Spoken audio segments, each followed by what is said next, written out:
উত্তর কলকাতার 51 বনিদি পরিবারে বিয়ে হয়েছিল আমার একমাত্র পিসি। দাদু ছিলেন রেলের উচ্চপদস্থ কর্মচারী। পিসির বিয়ের জন্য দেখাশোনা শুরু করে দিলেন আমার দাদু। পিসির যখন বিয়ে হলো তখন আমি খুবই ছোট। মনে আছে, পিসিকে দেখতে এসেছিল একসঙ্গে 15 জন। এতজন দেখতে আসছে শুনে পিসি তো দারুণ ভয় পেয়ে গেছিল। সকাল থেকে খাওয়া দাওয়া বন্ধ করে বসে আছে। সে কি টেনশন! পিসিকে বলতে শুনেছিলাম, আমি বাবা সেজে গুজে বসতে পারবো না, একসঙ্গে এতজন মানুষ আসবে, আমার ভয় লাগছে ভীষণ। বাবা তুমি বরং আসতে মানা করে দাও। পিসির কথা শুনে দাদু বলেছিলেন, আমি ওনাদের কথা দিয়েছি বুবু, তাই আমার পক্ষে মানা করা সম্ভব নয়। আমার তো একটা মান সম্মান আছে। বুবু মানে আমার পিসি। ববিতা না বলে বাড়ি শুদ্ধ সমস্ত লোকজন বুবু বলেই ডাকতো। আর আমিও কোনোদিন পিসিকে পিসি বলে ডাকিনি, আমিও বুবু বলেই ডাকতাম। যাই হোক, পিসি তো কোনো ভাবেই রাজি নয়। আমার মাকে বারবার বলে যাচ্ছিল, ও বড় বৌদি তুমি বাবাকে একটু বুঝিয়ে বলো না। মা শুনে বলেছিল, মাথা খারাপ নাকি, বাবার মুখের ওপর আমি কথা বলতে পারবো না। দাদুর কথাই শেষ কথা, বাড়িতে সব কিছুই দাদুর কথা মতোই হয়, তাই পিসির কথা কোনো মতেই টিকলো না। আর দাদু পরে শান্ত মেজাজে পিসিকে বলেছিল, তাছাড়া তোমার বিয়ের বয়স হয়েছে তো, গ্র্যাজুয়েশন কমপ্লিট করে ফেলেছো, ওখানে না হোক বিয়ে তো অন্য কোথাও হলেও তোমাকে দিতে তো হবেই। এক দেখাতেই তো আর বিয়ে হচ্ছে না। সেই সময়ে আমার পিসি যেন ছিল বেথুন কলেজ থেকে পাশ করা সায়েন্স গ্র্যাজুয়েট। তখনকার দিনে বিয়ে মানে একটা ছোটোখাটো ইন্টারভিউ, কি জানি কী সব প্রশ্ন করবে। পিসির সে টেনশন, কি টেনশন! আসলে আমাদের বাড়িতে পিসি ছিল খুব আদুরে, বাবার থেকে 9 বছরের ছোট। আমার মা তো নানান টিপস দিয়ে যাচ্ছে পিসিকে। অবশেষে পাত্রপক্ষ দেখতে এলেন। দেখতে এসেই পিসিকে পছন্দ হয়ে গেল। দাদুও দেখলো একটা ভালো ফ্যামিলি, ছেলেও ভালো চাকরি করে, তাই আর দ্বিমত করলেন না। পিসির তো একটা ভয়, অত বড় বাড়ি, তার ওপর 51 পরিবার, জন্ম মৃত্যু বিয়ে, 3 বিধাতা নিয়ে বিয়ের কথা কেউ বলতে পারে না। কপালে যার সাথে লেখা আছে তার সাথেই হবে। শেষমেশ পিসির বিয়ে হয়ে গেল। পিসি যখন শ্বশুরবাড়ি চলে গেল আমি খুব কেঁদেছিলাম। পিসি আমাকে খুব ভালোবাসতো, খুব মন খারাপ হয়ে গিয়েছিল আমার। পিসিকে তো কিছুতেই যেতে দেব না। মনে আছে আমাকে জড়িয়ে ধরে পিসিও খুব কেঁদেছিল। পিসি চলে যাবার পর থেকে মনটা খারাপ করতে লাগলো ভীষণ। মনে হতো বাড়িটা কেমন যেন ফাঁকা ফাঁকা। পিসির জন্য কদিন কেঁদেও ছিলাম। আমি কাঁদলে আমার মা বলতো, তোর বুবু তো কদিন পরেই আবার এ বাড়িতে আসবে, মন খারাপ করিস না তুই। বিয়ের পর প্রথম যেদিন পিসি আমাদের বাড়িতে এলো তখন তো আনন্দ আর ধরে রাখে না কেউ। বিয়ের পর কি সুন্দর লাগছে পিসিকে দেখতে। নতুন বিয়ে হলে সব মেয়েকেই সুন্দর দেখায়। দুপুরে খাওয়া দাওয়া সেরে মা, ঠাম্মা, কাকিমা সবাই ধরেছে পিসিকে তার শ্বশুরবাড়ির গল্প শোনানোর জন্য। যতই হোক অত বড় বাড়ি, 51 পরিবার। মনে আছে ঠাকুমা পান চিবোতে চিবোতে পিসিকে জিজ্ঞেস করছিল, হ্যাঁ রে বুবু, ও বাড়িতে সবাই কেমন? শুনেছি তো বিরাট বাড়ি। শোনো মা, যতটা ভয় করেছিলাম ততটা কিছুই নয়। বাড়ির প্রত্যেকটা মানুষ এত ভালো যে বলার অপেক্ষা রাখে না। ভালো বলেই তো 35 জন মানুষ সবাই একসঙ্গেই আছে। মিলেমিশে একসঙ্গে থাকার যে কি আনন্দ বলে বোঝাতে পারবো না।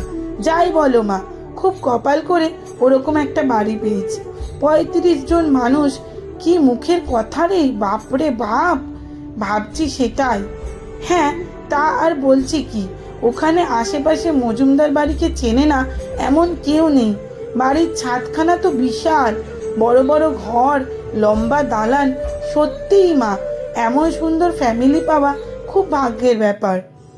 তোমাদের আসল কথাটাই তো বলা হয়নি, শুনলে তোমরা আশ্চর্য হয়ে যাবে। এমন কথা শুনে পিসির মুখের দিকে সবাই তাকিয়ে আছে। তারপর পিসি বলল, জানো মা, আমার শ্বশুরবাড়ির একটা সুন্দর নিয়ম আছে। বৌভাতে 2-3 দিন পরের ঘটনা। বাড়ি থেকে সকল আত্মীয় স্বজন চলে গেছে। আমি সকাল সকাল উঠে পড়েছি। বাড়িতে তখনও অনেকেই ঘুমাচ্ছে। ভাবলাম রবিবার, তাই হয়তো ঘুমাচ্ছে। আমি স্নান সেরে সোজা চলে গিয়েছি রান্নাঘরে। উমা, গিয়ে দেখি আমার ডেপুটি ম্যাজিস্ট্রেট শ্বশুর একটা বড় হাঁড়ি করে চা তৈরি করছে। আমি তো অবাক। উনি চা তৈরি করছেন দেখে আমি জিজ্ঞেস করলাম, এ কি, আপনি কি করছেন? শ্বশুরমশাই আমার দিকে তাকিয়ে বললেন, চা করছি বৌমা। চা আপনি কেন করছেন? এটা মোটেই ভালো দেখায় না। সরুন সরুন, আমাকে দিন, আমি করছি। শ্বশুরমশাই হেসে বললেন, না বৌমা, চা তো আমাকেই করতে হবে। কেন? আপনাকে কেন করতে হবে? ও তোমাকে তো বলাই হয়নি। এটাই আমাদের বাড়ির নিয়ম। আজ রবিবার।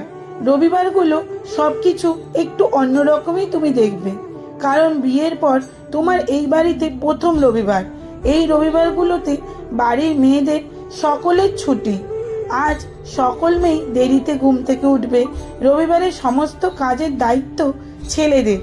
যেমন এই যে আজকের সকালে চা করার দায়িত্ব আমার। আমি চা করে সকলকে দেব। তারপর ঘর মোছা, রান্না করা, খেতে দেওয়া, বাসন মাজা, যাবতীয় সব কাজ আজ বাড়ির সকল ছেলেদের। কথাগুলো শুনে ভীষণ অবাক হয়ে গেলাম। জিজ্ঞেস করলাম, কেন? কাজের লোক তাহলে কি করবে আজ?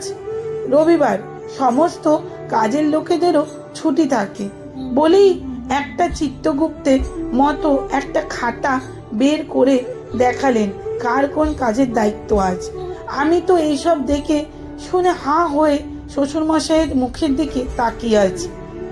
তারপর শ্বশুরমশাই বললেন, প্রতিদিনই তো মেয়েরাই সমস্ত সংসারটাকে সামলায়। এই একটা দিনই ওদের ছুটি। আজকের দিনটা ওরা কিভাবে কাটাবে ওরা নিজেরাই ঠিক করে নেয়। বিকেলে বাড়ির সমস্ত মেয়েরা বাইরে ঘুরতে যাওয়া, সিনেমা দেখা, থিয়েটার দেখা, এটা ওটা সেটা ওরা নিজেরা ঠিক করে, আমাদের জানিয়ে দেয় কোথায় যাচ্ছে। রবিবারের মেনুটা বাড়ির মেয়েদের পছন্দ মতোই হয়। আর আমাদের বাড়ির ছেলেরা সব কাজ জানে, মানে ছেলে মেয়ে উভয়কেই বাড়ির সব কাজ শেখানো হয়।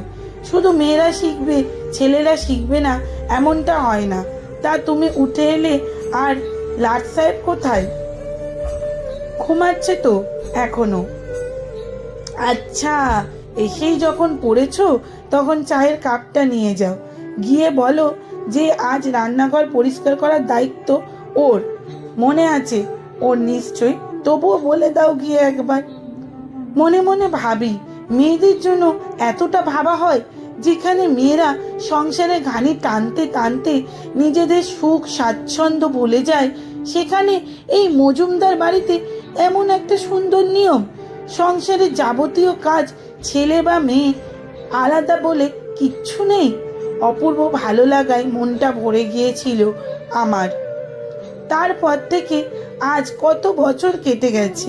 পিসির সেই রীতি আজও অব্যাহত। পিসির 2 ছেলেরা বেশ বড়ও হয়ে গেছে। বড় ছেলে চাকরিও পেয়েছে, কিন্তু রবিবারের সেই ট্র্যাডিশন আজও চলে আসছে আগের মতোই। সমাপ্ত।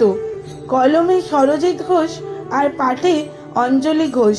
লেখাটি কেমন লাগলো অবশ্যই কমেন্ট করে জানাতে কিন্তু একদমই ভুলবেন না। আর যদি ভালো লেগে থাকে তাহলে ছোট্ট একটি লাইক ও শেয়ার করার অনুরোধ রইল আপনাদের কাছে, যাতে করে এই গল্পটি সকলের মাঝে পৌঁছে যায় এবং সকলেই এই নিয়ম সম্পর্কে অব্যাহত হয়। আর হ্যাঁ, কে কোথা থেকে ভিডিওটি দেখছেন সেটাও কিন্তু কমেন্ট করে জানাতে একদমই ভুলবেন না। আপনাদের ছোট্ট একটি কমেন্ট আমাকে ভিডিও পাঠ করতে অনেক বেশি উৎসাহিত করে। চ্যানেলটিকে সাবস্ক্রাইব করার অনুরোধ রইল। ধন্যবাদ, ভালো থাকুন।